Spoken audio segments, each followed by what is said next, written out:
I myself am made entirely of flaws, stitched together with good intentions. From Augusten Burroughs. So, I'm going to talk a little bit about good intentions today, and good intentions in the form of unsolicited advice. So, unsolicited advice is any time that people give you advice on your life without you asking for it. And there's a difference between advice that you ask for and advice that you don't. Because if I want you to give me input on my life, and I know that you've been through something similar, or you're somebody that I go to for wisdom or help, that's one thing. But if I haven't asked you for advice on a particular area, then that's different. And there's also a difference between unsolicited advice and encouragement.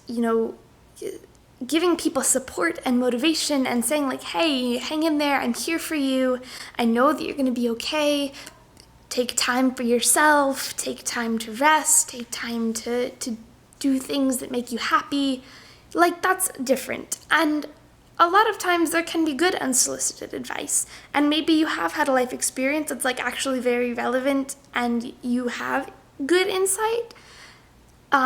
And when it turns out to be that way, that's awesome.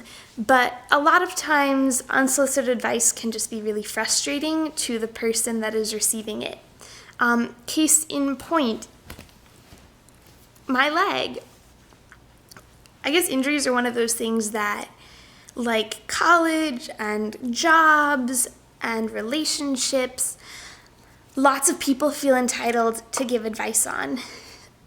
And a lot of people have not had this particular injury or surgery. So, for example, when I'm going to physical therapy or I'm talking about how hard it is to bend my knee and how painful it is, a lot of people are like, have you tried just thinking happy thoughts? I find that can be super useful. Or, have you tried just, it's like mind over matter. You've really just gotta just tell yourself it's not going to hurt, and it won't. And you're like, no, I've tried that. It doesn't work. It actually does hurt a lot. And even I've had doctors and physical therapists back that up, and they're like, hey, this is going to hurt, and there's really nothing you can do about it, so just try to relax and let it hurt. There's some things that no amount of mind over matter is going to overcome. It's going to physically hurt, and you can train your mind to relax through that hurt rather than fighting against it. But it doesn't change the fact that it really, really hurts. And dealing with this knee surgery has been the most intense physical pain I have ever felt in my life. And I'm really good with pain. I have a very high pain tolerance. Another thing is that people are like, you just gotta get off the couch a lot more, and you've gotta walk around a lot more, and that'll make everything better once you just leave the couch. I do leave the couch. I go out for therapy. I went out and got my hair cut, which was really nice. I get up to use the bathroom and to answer doors sometimes. I get up and I move around. But it's not easy because a lot of activity and exercise really aggravates it and it swells up, and I have to deal with that after that. I think it's interesting because when you first had a surgery and it's really recent, people are very aware of that and they're just like, take care of yourself, rest. But as you progress, people are more confused as to why aren't you still doing X, Y, or Z, or why can't you do this yet? It's been 2 weeks. Because when we can't see pain in people, we don't know how to process that, and so we just assume that their pain is less, or that they're not feeling that kind of pain anymore.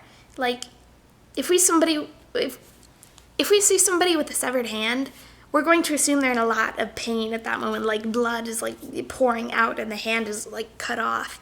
That person's in pain.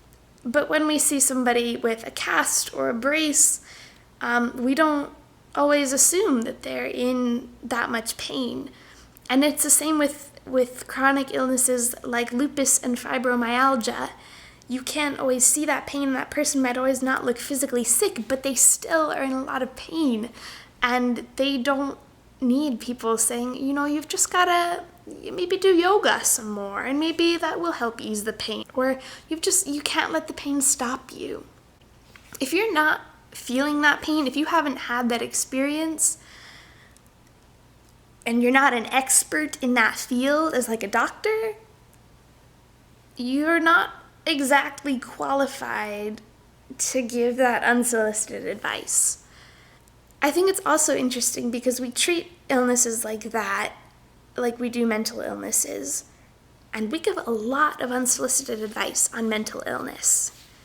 If you're depressed, everybody has an idea, oh, you shouldn't take medication. It doesn't, it changes who you are. You don't really need that. All you need to do is think positive and remember all the good things in your life. Have you tried maybe taking up running? Have you tried drawing?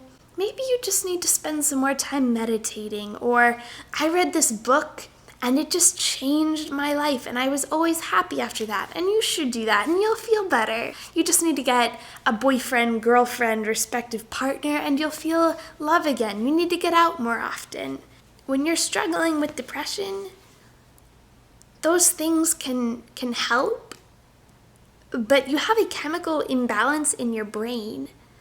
And as much as I love running and yoga and being around people, you can do all of those things, and that chemical imbalance in your brain is still going to exist, and you're going to come home, and those sad feelings might come back, and it might even be really hard for you to leave your home. And if you are not somebody that has dealt with depression, then the advice that you're giving that person isn't really helping, because you haven't felt what they felt. You haven't had that experience. And so your words are well-intentioned, so many good intentions. They're just not helpful. And in some cases, they can't even be hurtful. A lot of people haven't had experiences with things like bipolar disorder, schizophrenia, eating disorders, mood disorders, cancer, surgeries, all kinds of illnesses, both mental and physical. They aren't things we've all experienced. And our experiences are really unique. And that gives us, in some cases, the qualifications to give good advice on those experiences that we've had. In life, we're all going to experience different things. And that's what's so cool, is that we've all had our own story and we all have our own journey that we're on and this path that we're following. And our experiences can give us the ability to use our words and our stories to help other people who are dealing with those same experiences, which is what's so incredible. When you go through something really horrible, painful or sad or lonely, when you've come out of that thing, you're now someone that can enable somebody who's still in the midst of that mess to get through it a little bit easier. You can be the person that you wished you had when you were going through it. And that's awesome. However, if your experiences aren't the same as the experience you're giving advice on, while you might be able to relate to it and provide some helpful insight, some of the advice you might be giving might not exactly be accurate. Don't get me wrong. I think that it's really important to be somebody who can encourage the people around you. I think that it's very important to support people in your life, even if you can't always understand their experience. And rather than giving advice, I think it's more important to try to listen. Let that person explain how they're feeling and what they're going through. Let them talk to you about what hurts and what's hard and what they want. Just listen, not for the purpose of giving some great sagely advice, but for the purpose of understanding, so you can give compassion and love where they need that. You don't have to have the perfect thing to say or some great fix-all solution. You just have to be there. Be with them and say, hey, you're going through this thing and it's hard and I haven't been through it, but I'm not going to let you go through this alone. I think as people, we all need that in our lives. So next time, before you tell somebody, it's just mind over matter. Think about it a little bit harder. Envision yourself walking across that floor and get up and do it.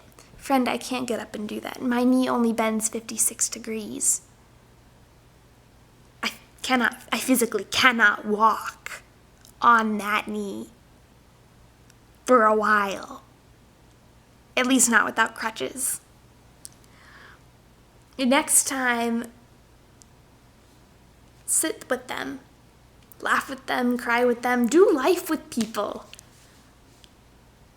Gain more experiences and gain more compassion through that. In other news, yes, I did bend my knee 56 degrees yesterday. It was so painful. It was so hard. I just sat there and breathed and let my physical therapist push my knee further and further and further in. And we hit 56 degrees, which means that we're almost halfway to where we really want to be at the end of all this. The normal range of motion is like 120 to 135 for most people when they bend their knee. So 56 degrees is almost to 60, which is almost to 120. So progress. I'm also learning to walk again in terms of like, right now when I walk, it's like shuffling. So it's like step, step, step, step. But now I'm learning to put like one foot in front of the other and walk like a normal human. It's slow and I still need crutches and I still can't bend that leg a lot. But we're making progress, which is awesome. Also, I'm sitting up in a chair today. My hands are free because I'm not holding the camera. I can sit up enough to balance it on a tray in front of me and sit on the couch for a little bit to give my back a break from laying down all the time. So thanks for listening to my unsolicited advice on Unsolicited Advice. I hope you guys have a really great day filled with people that listen to you and understand you and days without pain. Until next time.